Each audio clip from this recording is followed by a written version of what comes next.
रात के लगभग 2:17 पर बारिश हो रही थी। पूरा सड़क एकदम खाली था। बारिश की बूंदें स्ट्रीट लाइट के रोशनी पर टकरा रही थी। तभी राइट साइड से एक पुरानी लाल कलर की एक बस दिखाई दी। वो बस मेरे पास से आ रही थी। लेकिन ताजुब की बात यह थी कि उस बस का हेडलाइट नहीं जला हुआ था और बस में सिर्फ एक ही यात्री था। अगर आपको ये बात सुनकर ऐसा लग रहा है कि ये कोई हॉरर मूवी का सीन है, तो आप गलत नहीं होंगे। ये बस के बारे में एक अफवाह है जो हमें सुनाई देती है। ये बस रोज रात के हर एक रास्ते पर चलती है। ना इसका कोई टाइम टेबल होता है, ना इसका कोई रूटीन होता है, ना इसका कोई रिकॉर्ड हमें मिलता है। मगर कोई भी इंसान अगर इस बस पर गलती से भी चढ़ जाता है, तो इंसान जब उतरता है वो पहले जैसा नॉर्मल नहीं होता। ये कहानी एक रोहन नाम के लड़के के ऊपर है जो एक मेडिकल इंटर्न था। उस रात उसका ड्यूटी देर से खत्म हुई थी। फोन का बैटरी भी डेड था। उस समय पर टैक्सी मिलना भी बहुत मुश्किल था। तभी रोहन के सामने एक बस आया। बस के रूट नंबर की जगह उसके डिस्प्ले पर होम लिखा था। रोहन ने सोचा ये कोई इलेक्ट्रॉनिक डिस्प्ले होगा, इसीलिए रोहन ने बस पर चढ़ गया। पूरा बस एकदम खाली था। सिर्फ पीछे वाले सीट पर एक बुजुर्ग आदमी बैठा हुआ था। उसने सिर उठाकर रोहन की ओर देखा, लेकिन उसके बाद उसने अपना मुंह फेर लिया और रोहन के आगे जाकर बैठ गया।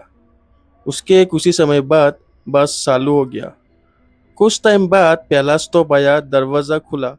बाहर कोई नहीं था, लेकिन फिर भी ऐसा लग रहा था कि बस के अंदर बहुत सारे लोग अभी भी चढ़े हो। फर्श हल्का सा हिलने लगा। बस थोड़ा नीचे बैठ गया, जैसे अचानक वजन बढ़ गया हो। लेकिन रोहन को कोई दिखाई नहीं दिया। उसे लगा थकान के कारण उसे कोई फर्म हो रहा है। सीट हल्की सी दबी हुई थी।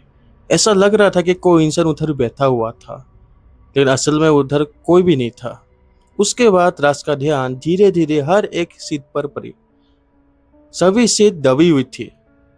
ये सब देखकर राज एकदम घबरा गया। वो तुरंत ड्राइवर को बोला कि बस रोक दो, लेकिन सामने से किसी का भी कोई रिप्लाई नहीं आया।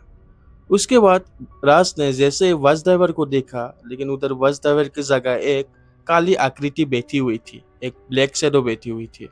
रोहन डर के मारे एकदम पीछे हट गया। उसके कुछ ही समय बाद बस फिर से एक बस स्टॉप पर रुक गया। फिर से वही हुआ। कई सारे लोग अंदर आने लगे, लेकिन दिखाई कोई नहीं दिया।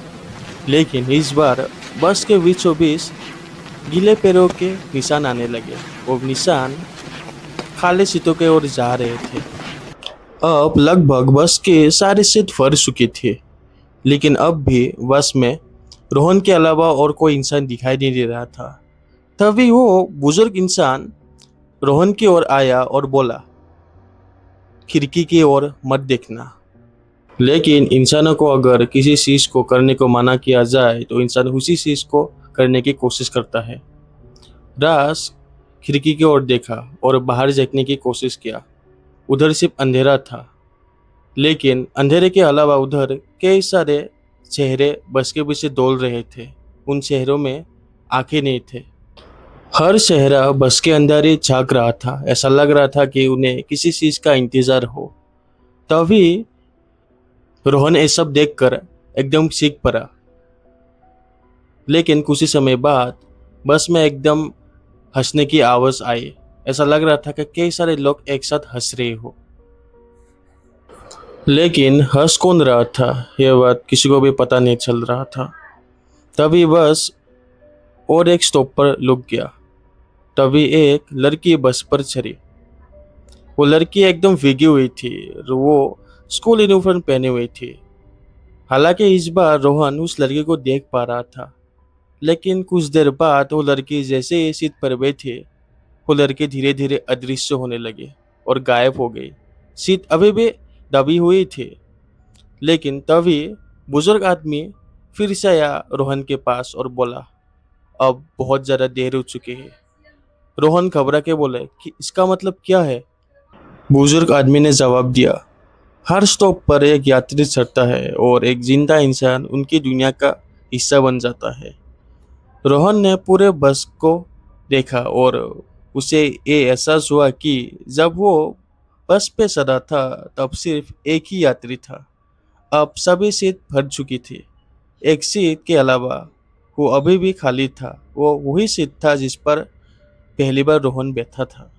बस अचानक रुक गई। दरवाजा खुला, बाहर रोहन का घर दिखाई दे रहा था।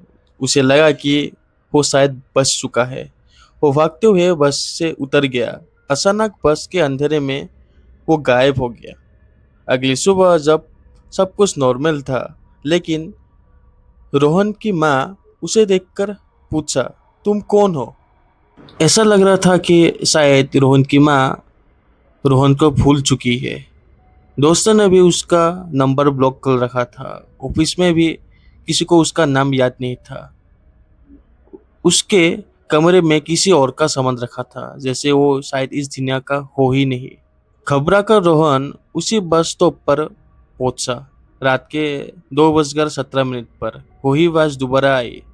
इस बार बस के अंदर दो सीट बिछाकर सब भरा हुआ था। आखिरी सीट पर चुपचाप बैठ गया और बाहर देखने लगा बिना पलक झपकाए। बस फिर से चल पड़ी। शायद रोहन अभी दूसरे दुनिया का हो चुका है।